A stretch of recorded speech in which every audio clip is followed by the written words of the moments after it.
A to Z Sports prime time on a Tuesday night. What's going on, people? I'm your host for Tuesdays, Easton Freeze, Titans beat writer, reporter, extraordinaire, other things, producer, talker, yapper. We're here on a Tuesday, and it is officially training camp season. Excited to be here with you all. Hope you guys are having a great end to your Tuesday. I'm used to the morning show talking about having a great start to your day. We are here finishing the day strong, talking Titans.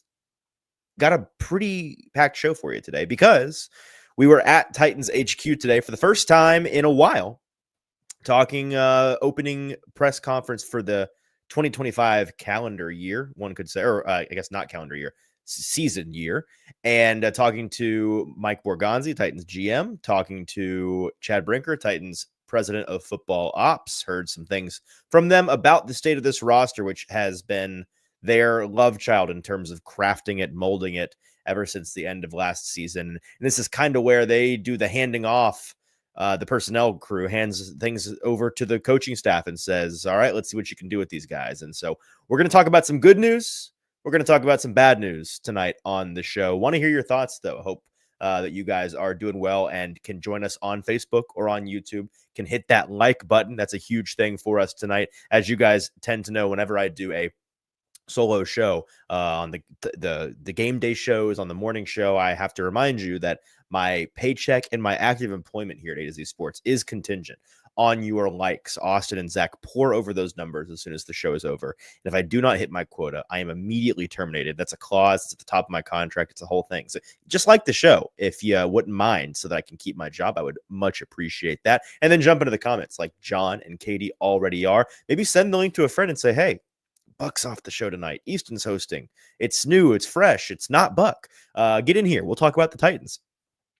Maybe they will join us and have a good time. Want to hear your thoughts on what you heard today if you happen to catch the Titans press conference. Want to hear your thoughts on what you're looking forward to as practice begins tomorrow morning. I will be doing the morning show live from somewhere on the Titans grounds tomorrow. Maybe the parking. Austin and I, by the way, will be there tomorrow, but we're going to see if we can't get the Titans to allow us to use a space that isn't the parking lot. At the bare minimum, we'll be in the parking lot in front of a computer with microphones and doing the thing, probably sweating, to be honest with you, for outside. It will be early, but is any amount of early in daylight time early enough to not sweat this time of year? I think usually not. More in the comments says, we love Buck. I know, I'm just here to give Buck a hard time. You know what I mean? You love Buck, you hate Buck. Buck is a friend. He's a colleague. He's somebody that I'm going to give a hard time because if you know Buck, you know that how can you not give Buck a hard time, right? That's just the kind of guy that he is. He is lovable and he is hateable in the most loving way. Maybe that's the best way to put it. If you join me tonight in the comment section, I would, I think I already mentioned this. Would love to hear from you. Want to hear your thoughts on what's going on. Mr. Mom, hello. How are you? A couple of interesting topics to get to in terms of good news on the L'Jarius Sneed front and bad news on the Titans edge rusher front. We're going to go through some truly great news. I think the best news we've gotten on the L'Jarius Sneed front since he hurt himself 10 months ago in week 6 against the Indianapolis Colts. And if you've followed the past 10 months of L'Jarius Sneed talk, you know it's been mostly pain and sadness and bad news. So to get some truly good news today was refreshing and not something I was expecting. So we'll talk about that. We'll talk about the fact that the Titans really, frankly, already had a really scary, maybe it's the right word, edge room. One could argue bad or pathetic. The charitable read would be unproven, but I think scary is a fair way of putting it. And they lost a guy today to retirement. So we'll talk about that, what that means for the depth of this room. And we'll go through some of the guys that are still available on the free agency market. Want to hear your thoughts on who would be your pick to add to this team to maybe turn this edge group into a disaster, from a disaster into something that is moderately serviceable. And as Alex in the comments says, the edge was already bad. This retirement didn't change that. You're not wrong, but it did change the depth of this room. And the guy that retired was going to be a playable depth player. Like he was going to be your edge 4 or 5, and that guy's going to see snaps. And so now somebody else has to do that. And to your point, edge was already bad. So one could argue you were already needing to kind of kick around in this bin of guys that are still available. And this front office would probably need to spend the next 6 weeks considering adding these guys. So we'll take a look at those guys. And then I've decided to make my end of show topic on Tuesdays a segment called On My Mind, simply because I wanted to have an excuse to just talk about whatever I found interesting that day. And from my understanding of the rest of the primetime shows, that's kind of what Buck already does. He's just found a way to call it 7 different things for the days of the week. So this is my version for Tuesday, is just what I find interesting. Ross and I will dive into maybe something football related, maybe something not. Today it is football related, it is Mike Vrabel related. It's a video that I find very funny. I've spent a long time today laughing at it, and I want to laugh at it again with you all. So a stacked show. Before we get into any of it, though, got to talk about our wonderful and amazing sponsors.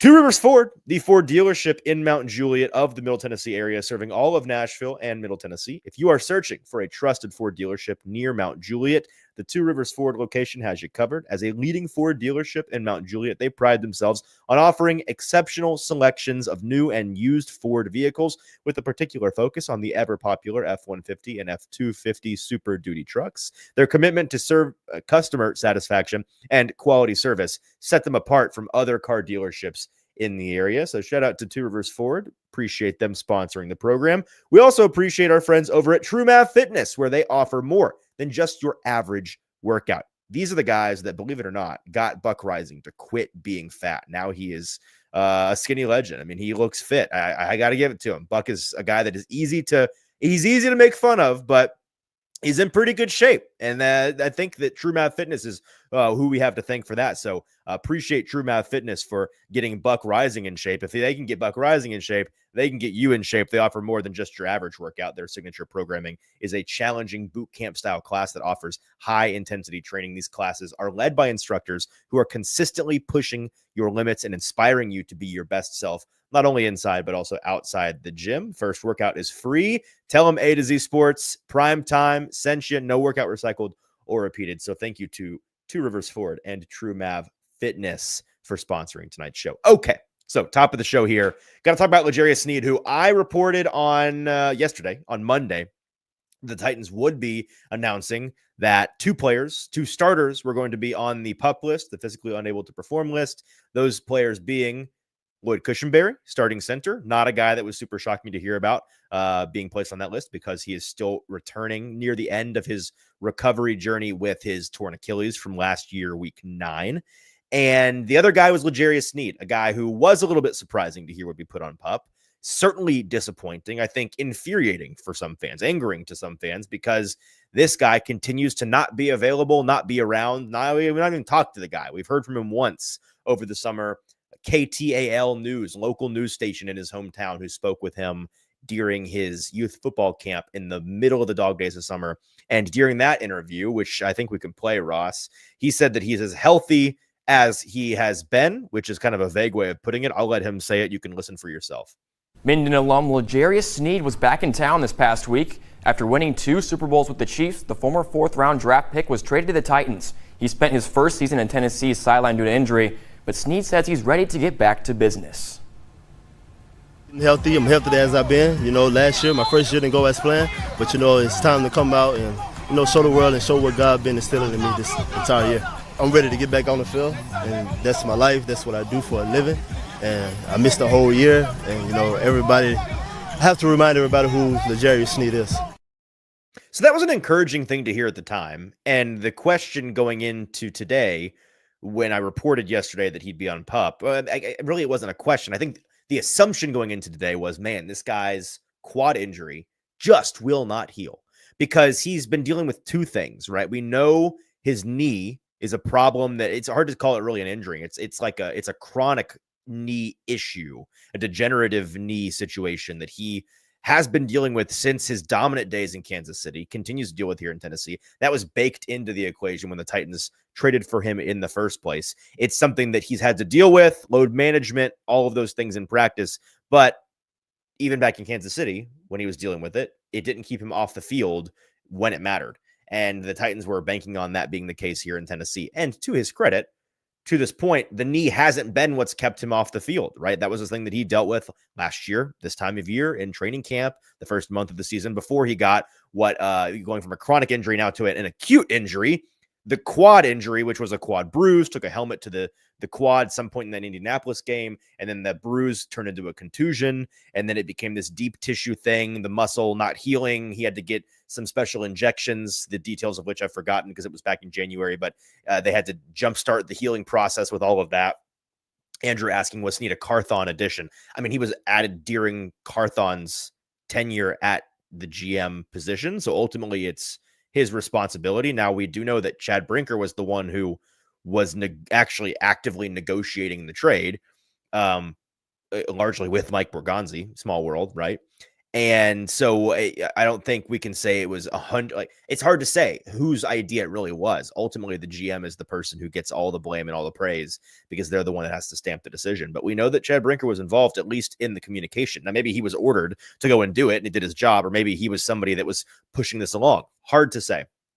But the assumption coming in today was this guy's quad just won't heal, right? Because that's been what's kept him off the field. It's what's we've been assuming the thing he's been trying to rehab. And so when he gives that press conference earlier this summer, with not press conference, that statement to KTAL News, it's like, what does healthy as I've been mean? Like, healthy as you've been so far in the recovery process, which is like, okay, technically, sure. Today I am as old as I've ever been. Tomorrow I will be as old as I've ever been, because I'm not getting any younger.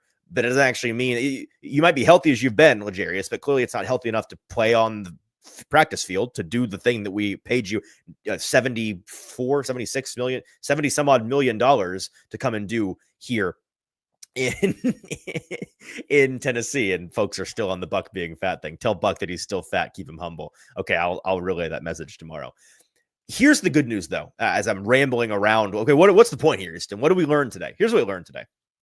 We learned that the knee is what is keeping him off the field right now, not the quad. And something that I'm not really sure from a PR standpoint why this was withheld from us, since this happened back in May. But in May, L'Jarius Sneed had arthroscopic surgery on his knee, just a cleanup scope, as you would put it.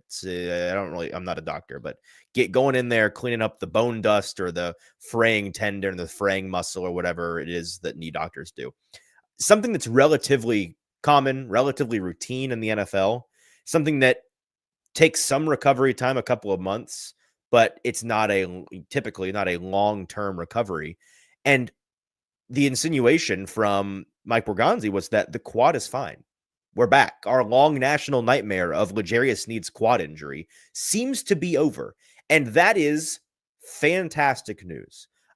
I am so much less worried, or maybe not worried. I'm somewhat worried, but also I'm so much less skeptical of if and when he'll come back. Now that I know we are waiting on a routine recovery, right? Because a knee scope that's just a simple cleanup procedure, which is the way that it was presented to us today, is a routine recovery. This quad injury, which has been a 10-month saga of recovery for L'Jarius Sneed that got worse before it got better, the diagnosis of the injury changed from something to something worse a couple of times. He had to do some cutting edge experimental injection thing to try to kickstart the recovery process at one point. It was a whole ordeal. Nothing about that was routine, and there wasn't any kind of timeline that we could go, well, here's all the guys that have had this kind of quad contusion that L'Jarius Sneed has had, and here's how quickly they've come back. A bajillion guys have had this general knee cleanup surgery. And so that is something that I think we can look at and say, it is absolutely reasonable to expect him back in a week or two, or maybe 3. He should probably be easing himself back into individual drills and such. I'd imagine, by the time August rolls around, we'll probably be getting pretty close. And that's the nature of PUP. If you're not familiar with how that works, you don't have to be on there for any amount of time. He could come off tomorrow, technically. He could come off a month from now. So I've failed to ask the question here. Let's go ahead and ask the question, Ross. How much more confident are you in L'Jarius Sneed's return to play now that we know that it is his knee injury keeping him off the field and not his quad injury. Now that we've learned that the quad seems to be healed and we are simply waiting on a routine knee cleanup surgery to heal, how much more confident on a scale of 1 to 10, 10 being the most confident you think he's for sure going to come back and play? Now, we're not talking about how good he's going to play. That's all. We'll have to broach that topic once he is back on the field. Let's take this one step at a time. But there's been a lot of questions. Is this guy ever going to return to play? Is it going to be anytime soon? How much more confident, scale of 1 to 10, are you based on this news? Mike Bell coming in early, a 2 out of 10. Really not all that confident. Ira Hoshi says he's a 3 out of 10, not super confident. David and Jaron both are on a 4. Bork is the first truly confident man in the chat, says 7 out of 10. I think he's coming back. B-Birds 18 on Twitch. At 2, not all that confident. Eric Kraft, get off the fence with your 5. You can decimal points if you want. 4.9, 5.1, but no riding the fence. Titans Kyle Moore, +2 from the 4 this morning, so sick. Okay, so there we go. I appreciate the breakdown here, Titans Kyle. He went from less confident than not to more confident than not, which I think is a perfectly fair answer. Andrew Brown says if he doesn't forfeit money for not playing, a 1, but if so, a 5.2. MB says 3, no change. His body is taking too much of a beating. Eric Kraft comes back off the fence, which I appreciate, a 4.9. Mr. Mom says we want JT, not Easton. Let's slow down. We got JT on his first morning show this morning. All right, let's take these things one step at a time. Lane, what a last name. Eisenhagen. Apologies if I'm saying that wrong. A 3. He powered through on a winning team.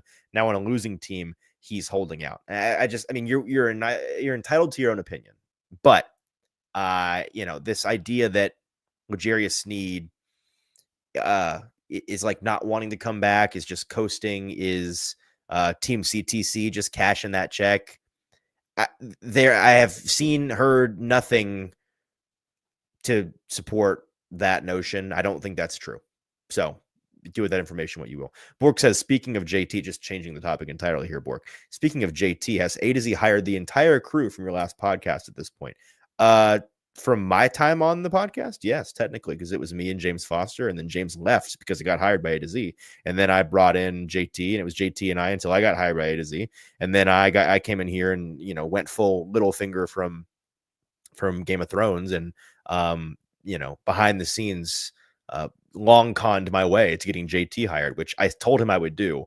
I was joking when I said it, and I didn't think it would be as easy as it was, but here he is. So that's exciting. Glad to have JT aboard, which is an announcement today. If you didn't see that, JT Runke here on the Titan side of things for A to Z, going to be joining me and Austin Stanley this year on the Titans coverage side of things. So super cool. So that's the great news with L'Jarius Sneed. And my answer on a scale of 1 to 10, how much more confident am I? I like the answer from, I forget who it was that gave the breakdown of how much more they were confident, the +2 going from a 4 to a 6. I'm roughly in that same department as there we go, Titans Kyle. I'm probably a little bit more confident in this. I think I probably went from a 4 to a 7. We'll hear more probably from his coaches tomorrow. We may even hear from L'Jarius soon. Fingers crossed. Would love to hear from L'Jarius. We hear from, let's play the clip, by the way. I forgot we have a clip, Ross. Listen to the way that the Titans brass today talked about not just their confidence in him, their communication with him, but the way that he's been carrying himself at the Titans facility this summer. Contact with LJ all the time. He's worked really hard to get back, and I feel really confident that he's going to be back. Can you kind of take us into what that working hard looks like? What are you seeing from him? What are the details you can give? Well, he's continued to be here to rehab. He's been here in the summer, which he didn't have to be. But he's continued to do that, to rehab and to really work. And I've been in constant communication with him. So, we feel good that he's going to be back here at some point. So he's been at the Titans facility all summer doing his thing, rehabbing. He's involved. I've spoken with some of the Titans coaches really since the beginning of this calendar year off the record. And they have really emphasized to me how much he, has been in constant communication with them, has been borderline apologetic for the lack of impact he's had, really shown his desire to get back out there, his desperate desire to want to contribute to this team. And we know that he has some things going on off the field right now, which are neither here nor there. I did see Paul Kaharski put out some of his journalistic findings on that, which is a thing I told him today. I am deeply invested in finding out what you find out. but I don't care enough to find it out for myself. So I was happy to let him do the heavy lifting, and he put out some information on the whole gun car situation. Teddy Q says, I think with Sneed, the coaches are being careful with him, but I believe he's ready to go. Yeah, I'm not sure he's quite ready to go just yet, but I think he is close. And that the emphasis that was communicated to me yesterday before we knew this about what his actual injury right now or his actual recovery right now looks like, the emphasis to me from the folks I spoke to in the building on the whole pup situation is that, yes, he and Lloyd Cushenberry, for that matter, going on pup, but they both are still on schedule in terms of their timeline to return to play by September. And I think that is something that they wouldn't say lightly. I don't think that they would set that expectation if they really truly believed that it was over promising. So we will see. I think that it's fair to, at this point, hope that both of them are at least close to returning to starter capacity by the time September rolls around. Bork says we need Chimere Dike and Alec Iamaner to experience a welcome to the NFL press from Sneed. I'm with you, man. This is exactly, once we get him back in the fold and we can quit talking about his health and we can start talking about him like a football player again, which I'm so desperate to do because he's such a fun player to watch play. Even when he's not playing well, he's a compelling football player. He does not play boring cornerback. And there are guys that play boring cornerback. L'Jarius Sneed plays the opposite of that. I'm looking forward to seeing the way that those guys can play against him and all the rookie promise on this team, the young promise on this team at the skill player position. So that is something that, fingers crossed, we can experience soon. The next topic tonight, the edge shopping that this team is going to have to do. So if you didn't catch the presser, catch up to speed here. Titans signed veteran edge Lorenzo Carter, formerly of the Falcons, I think. I don't know. Chat, check me on that one. I think it's the Falcons. They bring him in. He has been somebody that has played a lot of games in the NFL, has at this point in his career on the wrong side of 30, somebody that was going to be a depth player for you, edge 4, edge 5. And he informed Mike Borgonzi yesterday that he will be retiring from the NFL, which is a recurring theme if you followed the Titans for a couple of seasons now. Impossible not to, and Buck Rising actually is the one who tweeted this out because we were talking about it in the press room, Buck and the rest of us, that it is objectively hilarious that in 3 separate seasons out of the 9 that Buck has covered, the Titans have had a player sign in free agency, take a month to look around and say, you know what, I'm actually all set here, and then retire. And I believe this is one of his producers with the Fox Sports radio gig that he has, Cheyenne. I'm not even going to try to say your last name. I really apologize, Cheyenne, but I retweeted it on Twitter. So if you want to go find it there, you can. He says, to add to this, in the research department did the Titans so dirty here. Since 2016, the Titans have had 12 players sign in free agency and not make it to the regular season. 12. 3 of them retired. 5 of them were cut outright, and 4 of them got hurt. Nashville is the only city where an NFL contract doubles as a sabbatical, which I offered to pay him to delete because that is just embarrassing. He did not take me up on it, but that is tough. That is tough. The Titans no longer have the depth edge that they had added in free agency, and so it only further raises the question: what is this team going to do at edge? Because it's really, really thin. And as I pull up the depth chart to make sure I'm not forgetting anybody, we know who the starters on this team are going to be at edge. They're not necessarily compelling, but we know who they are. And they are Draymond Jones, who was a free agent addition out of Seattle, a player that should on paper be a more efficient rusher than Harold Landry, the corpse of Harold Landry was last year. But that's relatively marginal. And also Draymond Jones has not ever really been a guy who's been asked to be the A1 edge rusher, affect the quarterback guy on a team. So let's see what he can do when he's put in that role. I have some questions. I think that he's capable of being better, and Seattle certainly thought he was capable of being better because they paid him way more money than the Titans did, and he never lived up to that contract. So maybe this is where he finally does it. Femi Oladejo, we know, the rookie second-round pick who is now finally under contract. So how quickly he can get up to speed is a big deal. And then, of course, Arden Key, who we know is the best edge rusher on this team last year, which was a low bar, but he cleared it. He is a fine rusher when he has to be an every down guy. But at his best, he is at his best when he can be a DPR, designated pass rusher type, and really just focus on affecting the quarterback and not have to play the run, not have to play these other capacities that edge rushers sometimes do. And he's not. He at one point in his career was able to do this, and it's when he was at his best. But recently, he's not been allowed to do that. And so, as badly as I'd like for him to be able to be allowed to do that, now he's not going to be. So that is a situation where I think he'll be the starter for most, if not all, of the year. Maybe Femi Oladejo comes up and bumps him down, and that would be great, I think, for both involved. But that involves Femi being a lot better, a lot faster than I'm expecting. Behind those guys, brother, it's tough. So Lorenzo Carter, for my money, was going to be your edge 4, just in terms of snaps and production. He was probably going to, I don't know, get 5 or 6 sacks, relatively mediocre, not super compelling, but useful, fine.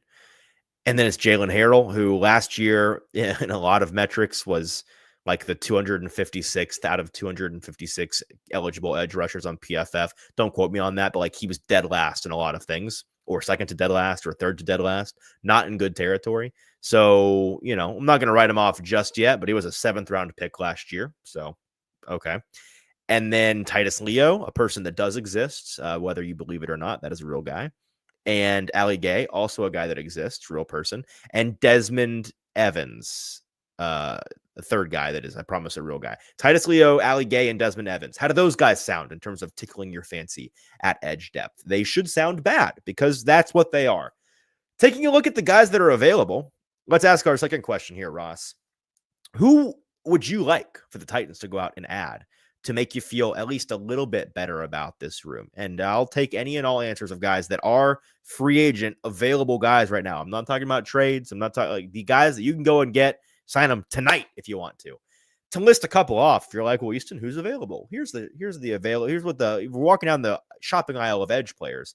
Here are the box fronts you're looking at. You're looking at Matt Judon, L'Jarius Smith, Jadeveon Clowney, Shaq Barrett, Preston Smith, DeMarcus Walker, Jihad Ward, Carl Lawson, Yannick Ngakoue, James Smith-Williams, Tyus Bowser, Jesse Luketa, a guy that I don't know the first thing about, Malik Herring, don't know the first thing about him, Jerry Hughes, know about that guy, Travis Gibson, hello, O'Shane Jimenez, don't know the first thing about whoever that is, and then Khalid Duke. So just a murderer's row of edge guys. To look at some of their stats as I let you guys' answers pour in, and we'll look through your answers here in a minute. Some guys that stand out to me. Carl Lawson. I don't hate the idea of adding a Carl Lawson. Last year, he was a pretty average rusher if you go by PFF grade. Really average, actually dead middle of the pack of the 211 qualifying edge players. A much better pass rusher than a run defender, somebody that is better in that designated pass rusher capacity. He is 30 years old, a trend you're going to see, as I mentioned, some of these guys that age, starting with the number 3, only played 400 snaps last year, had 27 pressures and 6 sacks. Frankly, a guy that was, I think if you brought him in, he would be kind of a Lorenzo Carter type in terms of impact, maybe a Lorenzo Carter plus, but not something that is truly incredible. Another guy on the list, DeMarcus Walker, most recently with the Bears, played 750 some odd snaps last year, was better than Carl Lawson, a better run defender though than pass defender, and had 39 pressures last year, 4 sacks. So again, not a guy that's really going to impact the quarterback. And the Titans have guys that can play the run. They need guys that can get after the quarterback on this team. And so I'm not quite sure what kind of a fit he would be. Let's see who else is on this list as I kind of look him up here on PFF. Shaq Barrett, who played 12 snaps last year. If you remember, he was not really around. So do you want a guy that's coming off, a 32-year-old guy that's coming off a year where he didn't play? I don't think so. Jadeveon Clowney, Titans legend. Just bring him on back, right? Speaking of 32-year-olds, 32 years old, played 650 snaps to the Panthers last year. And I'll give Jadeveon Clowney credit, whether it's joining the Panthers at the last minute or joining the Ravens at the last minute, or feels like a very long time ago joining the Titans at the last minute. He is somebody that tends to be the mercenary's mercenary at the edge position in the NFL these days. And so he came in to a really bad situation where Carolina had lost their by far best defensive front player in Derek Brown, and he still put up 44 pressures, was the 47th graded out of 211 edge players on PFF's in PFF system, 6 sacks, 28 tackles. It's all price, right? Like, and that's really the answer here is the Titans aren't going to be going and spending big on a guy. But if Jadeveon Clowney is desperate for a home and he doesn't have really any other buyers come August 28th, what does his market look like? Maybe you kick the tires there. L'Jarius Smith is the name you've heard the most. And the reason why he's almost certainly not going to be the guy, I think, unless the Titans just have a real change of heart in terms of their front office process, is simply because he's going to be expensive. He's clearly the best option on this list. Yes, he is 32 years old, but he, going from the Browns to the Lions last year, was an impact player immediately for the Lions, played 615 snaps and had 63 pressures, 10th most in the NFL at the position last year.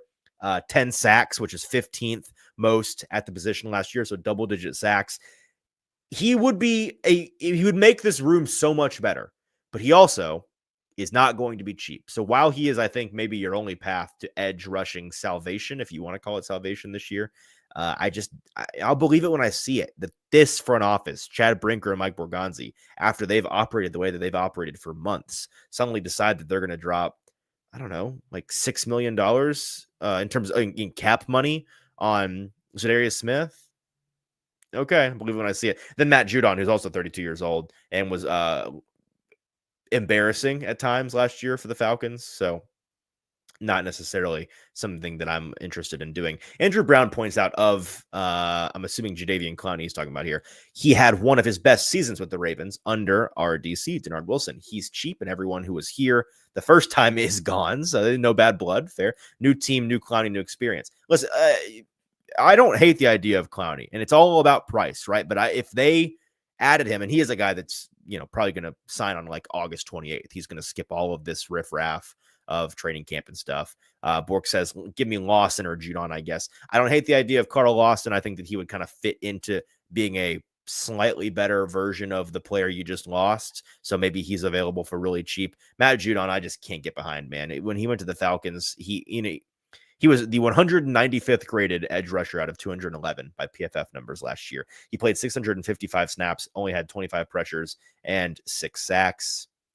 Pass, man, pass. Camone says, give me L'Jarius Smith. Yeah, I'm with you if he was free, but he's not. So I don't even want to necessarily talk about the possibility because I don't think the Titans are considering it. Rashid says, how about a Shamar Stewart trade? Maybe. Listen, that whole situation, don't get me started on the Bengals. They are a infuriating franchise. I tweeted about this today. The Bengals have, for years now, had every opportunity to become a big boy franchise, and they just refuse to do it.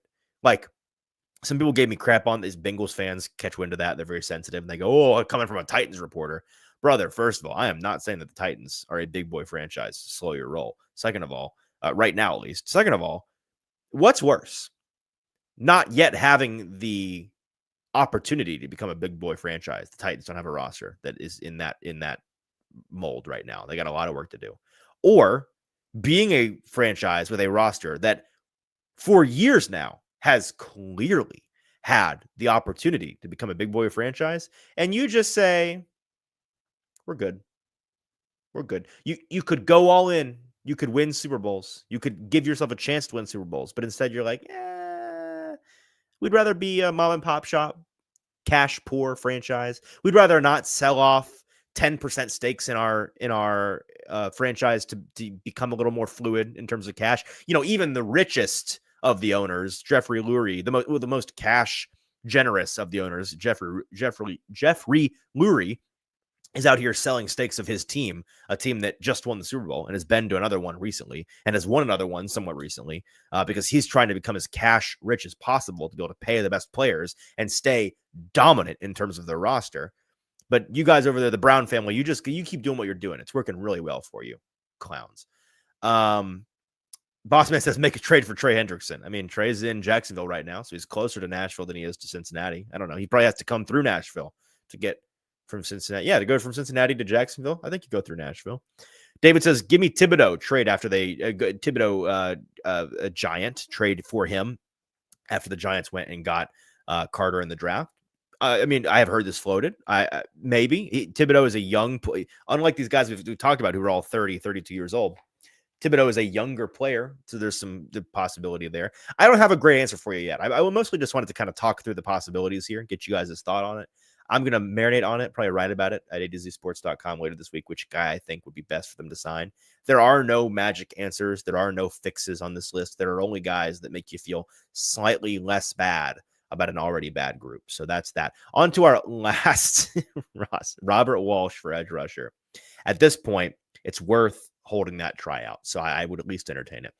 Our last segment here, the On My Mind segment. Ross, today, if anyone was on twitter.com, they probably saw the clip from Patriots training camp today where Mike Vrabel decided to just go all-time classic Mike Vrabel scorched earth on some poor soul, and it made those of us in the Titans press room fall out of our chairs laughing.